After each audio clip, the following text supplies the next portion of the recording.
నమస్తే. నేను మీ జర్నలిస్ట్ రవిచంద్ర. ఆంధ్రప్రదేశ్ మాజీ ముఖ్యమంత్రి జగన్మోహన్ రెడ్డి గారు కొద్దిగా రూట్ మార్చినట్టుగా అనిపిస్తుంది. అంటే గతానికి భిన్నంగా ఆయన ఈ మధ్య వరుస మీడియా సమావేశాలు నిర్వహిస్తూ మరోవైపు ప్రజల్లోకి వెళ్ళే ప్రయత్నాలు చేస్తున్నారు. గత ప్రభుత్వ హయాంలో కేవలం అంటే మీడియా సమావేశంలో ఎప్పుడో అడపాదడపా కనిపించినటువంటి జగన్మోహన్ రెడ్డి గారు ఈసారి మాత్రం అంటే అటు కూటమి ప్రభుత్వ వైఫల్యాలను ఇటు కార్యకర్తలపై జరుగుతున్నటువంటి అఘాయిత్యాలను మాట్లాడుతూ ప్రతిసారి కూడా మీడియా సమావేశంలో మాట్లాడడానికి ముందుకు వస్తున్నారు. ఇది నిజంగా వైఎస్ఆర్సీపీ శ్రేణులకు ఒక శుభ పరిణామం అనే చెప్పుకోవచ్చు. ఎందుకంటే జగన్మోహన్ రెడ్డి గారు ఒక మీడియా సమావేశం ఏర్పాటు చేశారంటే ఇక్కడ కూటమి ప్రభుత్వము ఏదైతే అంటే తప్పుడు లెక్కలు చూపిస్తూ గతంలో జగన్మోహన్ రెడ్డి గారి హయాంలో జరిగినటువంటి అంటే అభివృద్ధి కార్యక్రమాలు జరగలేదని లేదంటే అప్పులు చేసి ఒక బీహార్గా ఒక శ్రీలంకగా మార్చారని చెప్పి పదే పదే వాళ్ళు అదే పాట పాడుతున్నారు. దాంట్లని తిప్పికొడితే జగన్మోహన్ రెడ్డి గారు ప్రతిసారి ప్రెస్ మీట్ పెట్టినప్పుడు అక్కడ ఆధారాలతో సహా మొత్తంగా మీడియా సమావేశాలకు చూపించడం చూస్తుంటే కనుక ఆయన పకడ్బందీ ప్లాన్లతోటే ఈసారి మీడియా సమావేశాలు ఏర్పాటు చేస్తున్నట్టు తెలుస్తుంది.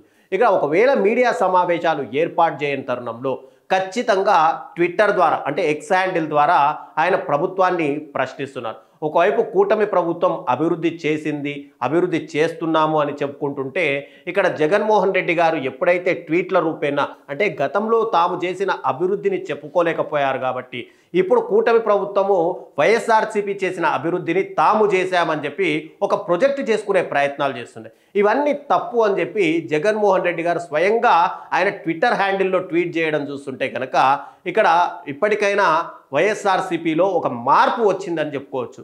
రీసెంట్గా అన్నమయ్య జిల్లాలో చంద్రబాబు నాయుడు గారు మాట్లాడుతూ 3,92,000 ఇళ్లకు తాము కట్టించామని చెప్పి వాటిని గృహప్రవేశం చేశామని చెప్పి చెప్పుకునే ప్రయత్నాలు చేశారు. ఆ నెక్స్ట్ డేనే జగన్మోహన్ రెడ్డి గారు ఒక సంచలన ట్వీట్ చేశారు. కూటమి ప్రభుత్వ హయాంలో ఒక్క సెంటు భూమి కూడా కనుక్కోలేదు, జస్ట్ ఒక బేస్మెంట్ కూడా ఏర్పాటు చేయలేదు, ఒక పిల్లర్ కూడా రాలేదు. అలాంటిది అప్పటికప్పుడే అంటే ఈ 17 నెలల కాలంలోనే ఎలా మీరు 3,92,000 ఇళ్ళని ఎలా కట్టారు అని చెప్పి జగన్మోహన్ రెడ్డి గారు ప్రశ్నిస్తున్నారు. అంటే ఇక్కడ కాస్త జగన్మోహన్ రెడ్డి గారు రూటు మార్చారని చెప్పుకోవచ్చు.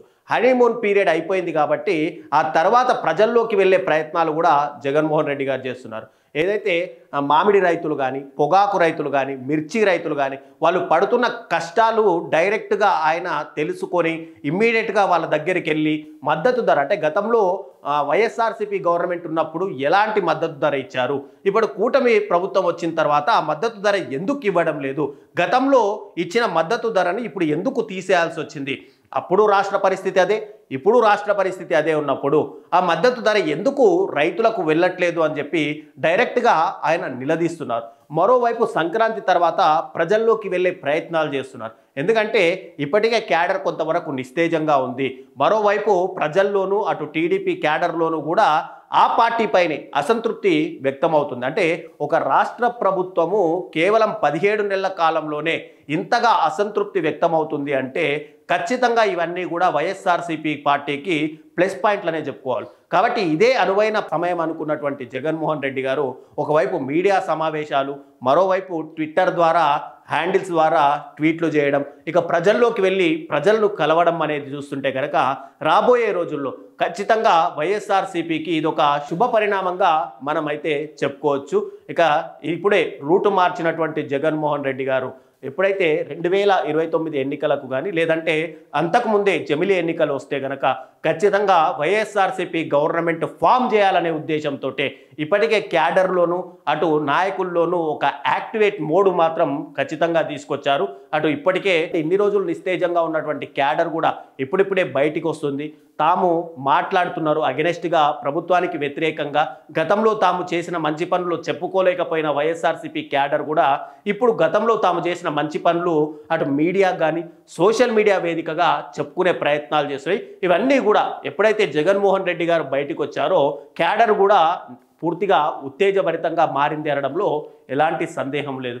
మరి రాబోయే రోజుల్లో ఆయన రూట్ మ్యాప్ ఎలా ఉండబోతుంది, ఖచ్చితంగా ప్రజల్లోకి వెళ్ళి మళ్ళీ వైఎస్ఆర్సీపీని గతంలో 2019 ఎన్నికల్లో ఎలాగైతే వైఎస్ఆర్సీపీని ఓన్గా అంటే సింహం సింగిల్గా వచ్చినట్టుగా తన సొంత ఎజెండాతోటి నవరత్నాల పథకంతో ఎలా ప్రజల్లోకి వెళ్ళి అటు వైఎస్ఆర్సీపీ గవర్నమెంట్ని ఫామ్ చేశారో ఖచ్చితంగా జమిలీ ఎన్నికలు వచ్చినా లేదా 2029 ఎన్నికల్లో కూడా అలాగే వైఎస్ఆర్సీపీ గవర్నమెంట్ని ఫామ్ చేయడానికి జగన్మోహన్ రెడ్డి గారు ప్రయత్నిస్తున్నారనడంలో ఎలాంటి సందేహం అయితే లేదు.